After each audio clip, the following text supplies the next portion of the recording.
તમે જે જગ્યાએ જ્યાં અમને કીધું ત્યાં અમે બધી જ જગ્યામાં અમે તમારો સમય સાચ્યો છે, બરાબર. હવે આજે તમે જે 15-20 દિવસથી ટોટલી વાત હતી એની કે આજે 3 મહિનાને ઉપર અઠવાડિયું 10 દિવસ થયા છે આપણે ટોટલી બધી વસ્તુનું, બરાબર. જે આપણે લીગલી ડીલની વાત કરું છું કે ભાઈ ચલો પેમેન્ટ નાખ્યું ને બીજી બધી, એમાંથી એક પણ સમય તમારો અમારો સચવાણો નથી. હવે એમાં અમારે પછી ભાગીદારીમાં પેલું થાય.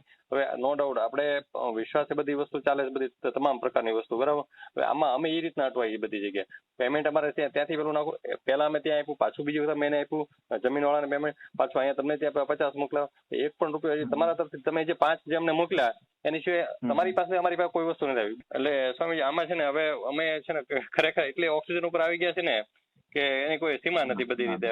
અને બીજા નંબર મેં સ્નેહલભાઈને કીધું, મેં તો તમે જે રીતના હોય અત્યારે આનું જે વ્હાઇટનું બ્લેકનું જે બ્લેકનું તમે કાંઈક રિલીઝ કરાવો તો અમે કંઈક આગળ વધીએ. પછી અમારે તમે પેલું તમે ડીડ અમારો વાંચ્યો છે, બરાબર. 45-60 દિવસનો થયો હતો, એની જગ્યાએ આજે 3 મહિના ઉપર થયા સ્વામીજી. આજે લગભગ 94 દિવસ થયા અમારે, બરાબર. તો અમારે એને કઈ રીતે હેન્ડલ કરવું તમે કહો લો. હાલો હવે એને સ્નેહલભાઈને ત્યાં સુધી મેં કીધું કે સ્નેહલભાઈ જો તમે કઈ પેલું ના થતું હોય, પણ એ કે અમારી પાસે અત્યારે પૈસા નથી, ભંડોળ નથી ને તમે પેલું કરો તો રિલીઝ થાય.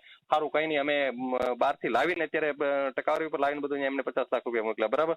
પણ હજી પેમેન્ટ અમારા હાથમાં તો આવતું જ નથી. અમે રોજ બેંકના ધક્કા ખાઈએ છીએ બધી વસ્તુ, કારણ કે અમે સ્વામી ખરેખર એવી ચિઠ્ઠીમાં અત્યારે આવી ગયા કે ના કોઈને કહી શકીએ કોઈ વસ્તુ એમ.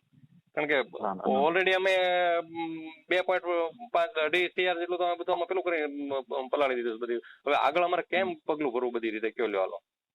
ના સાહેબ, એમાં શું છે કે પેલા ખેડૂતો નહીં માને કે એને એમ થાય કે બાર કે આવડું મોટું પેલું કામ કર્યું છે અને કેમ આમ થાય છે એમ. એટલે વાયદા ઉપર આપણે અઠવાડિયું 5 દિવસ 10 દિવસ આપણે ઠેકાવી શકીએ, બરાબર.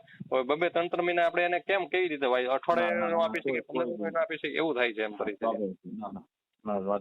પાછું થોડું કેવું છે સ્વામીજી કે કોમ્યુનિકેશન પ્રોબ્લેમ. હવે આપણે જો 2-5-10 હજાર નો એવું કઈ વહીવટ કર્યો તો બરાબર.